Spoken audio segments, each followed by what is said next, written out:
Every day we are getting closer to a third world war. Every day we watch as global problems intensify. The economic crisis is worsening continually. The markets are plummeting with the price of petrol. The crisis in China, the situation in Greece.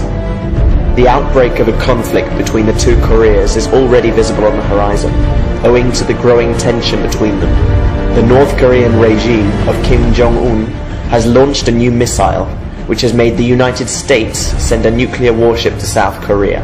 Added to this is the recent closure of an industrial complex shared with South Korea, heightening even further the tension. The US government is planning to install an anti-missile defense system in South Korea, which has not pleased China and Russia, negatively affecting further the diplomatic relations between them and the US. Syria. Despite the possible ceasefire agreed between the parties involved in peace negotiations, Saudi Arabia has proposed to the US that it send land troops, led by the US government, to Syria, which would be interpreted by Iran and Russia as an invasion of the country, which without doubt could raise the Syrian problem to greater heights. We must remember that Saudi Arabia is the enemy of Iran, with both countries in confrontation over the conflict in Yemen. In this context, if the Saudi country sends troops to Syria, it could produce clashes between their troops and those of Bashar al-Assad.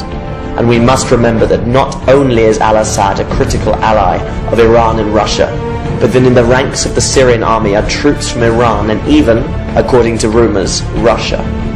We can too well imagine the conclusion of such an incursion. Venezuela is another possible place where sooner rather than later a new conflict will break out. Not just because of its incessant economic crisis, now also a food crisis, but also because its parliament is under the majority control of the opposition, which is going to cause numerous confrontations with the government of Nicolas Maduro. All of this will provoke a war of a domestic nature, and later international, once the US decides to enter the conflict under the auspices of defending the rights and liberties of the Venezuelan people. Russia and China could enter into such a conflict as well, given their close commercial relationship with Maduro's government and its petrol. We must not forget that Venezuela is the country with the highest number of petrol reserves in the world. All of these conflicts and tensions, together with other issues like the war in Ukraine, the refugee crisis in Europe, the world economic crisis, are putting the world's principal powers in conflict.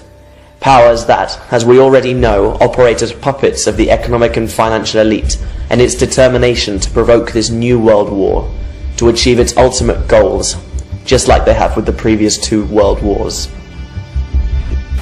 And they engineered, on record in hindsight, World War I to get League of Nations. That's right. World War II, engineered, financed, enemies built up to try to get it. And then they're going to use World War III. I mean, that's their plan. That's their program. That's what they do. That's right. Our problem continues to be not knowing when this international genocide will occur, what day, and if it will be this year. But if there's something we should have clear, it is what we must do to try and avoid this catastrophe. And the best way to find that clarity is to take a look at the newspaper archives of our history and realize that what has always happened in these cases has been a revolution, an uprising. And I don't mean that this need involve following ancient tradition, but what other options remain? Passive protest? Another one of thousands that happen and that do not yield the results we need? Nobody likes to instigate violent action, but this isn't about what we like. Rather what we must do to impede the Third World War and finish with this elite and its murderous criminal system. A revolution that involves taking over the parliaments and forcing our politicians to destroy all nuclear weapons. And if there is anyone that thinks it is impossible to do, they should look at the Indignados movement started in Europe in 2011, as well as Occupy Wall Street, which both spread throughout the world, becoming a protest on an international scale in October 2011 against the crisis and the existing system. This would represent the ultimate completion of the process begun in 2011, the aim of which is, or should be, what we describe here: a genuine revolution, an international coup on the part of the people with the help of state security bodies and armies if it comes to it, to prevent this Third World War. We can do it. We can stop this genocide. But of course we will not manage it if each one of us individually convinces ourselves that it cannot be done, that it is impossible, remaining inert and without even sharing this video. What is stopping us from carrying out this task?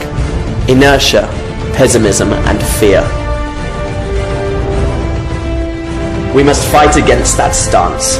We have to break the barriers inside ourselves and act, sharing this video, talking about this topic with our friends and acquaintances, arming ourselves with courage, and taking to the streets to spread the word, handing out flyers that you will find on our Facebook page. We remind ourselves of our history, of those people who have fought to achieve what we today are about to lose.